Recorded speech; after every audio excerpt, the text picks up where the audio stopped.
Madame, Monsieur, bonjour, ravi de vous retrouver pour le JT de ce jeudi 5 novembre. Au sommaire, détournement de fonds, charte de responsabilité sociale et pour finir, conjoint collaborateur copropriétaire du fonds de commerce et titularité du bail. C'est parti.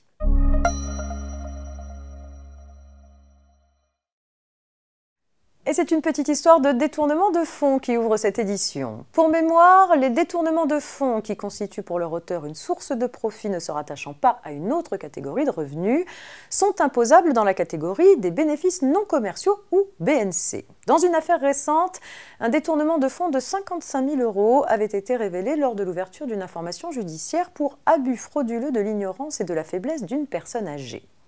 Informée par l'autorité judiciaire, l'administration fiscale avait diligenté un contrôle sur pièce de l'auteur de ce détournement, à l'issue duquel elle avait réintégré ces 55 000 € dans sa base imposable.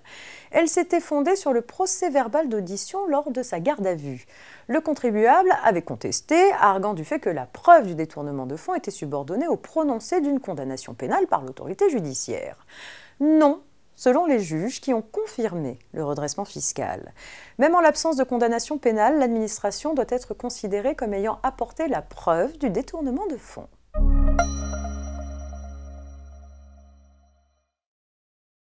La loi d'orientation des mobilités du 24 décembre 2019 a incité les plateformes numériques de transport ou de livraison comme Uber ou Deliveroo à mettre en place des chartes de responsabilité sociale. Ces chartes doivent prévoir des engagements en matière de conditions de travail en faveur de leurs collaborateurs, conducteurs de VTC ou livreurs. Il s'agit d'une faculté, pas d'une obligation.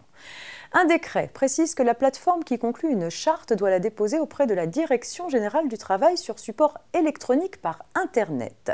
Il indique également à quelles conditions la plateforme peut demander l'homologation de sa charte par l'administration et il spécifie les mesures de publicité à prendre une fois cette homologation obtenue.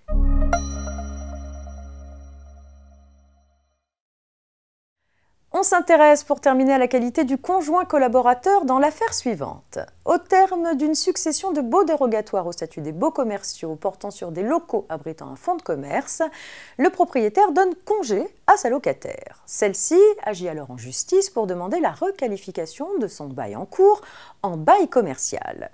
Le conjoint de la locataire intervient à l'instance.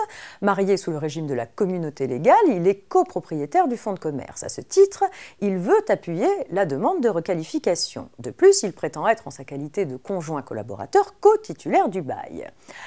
À tort, selon la Cour de cassation. L'épouse locataire est seule titulaire du bail des locaux dans lequel est exploité le fonds de commerce. En effet, d'une part, le fait qu'un fonds de commerce est un bien commun aux époux est sans incidence sur la titularité du bail commercial qui n'a été consenti qu'à un seul des époux.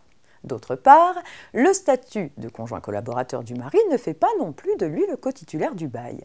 Par conséquent, il ne peut intervenir à l'instance. Bien que copropriétaire du fonds de commerce et conjoint collaborateur de la locataire, il n'a pas son mot à dire sur le sort du bail.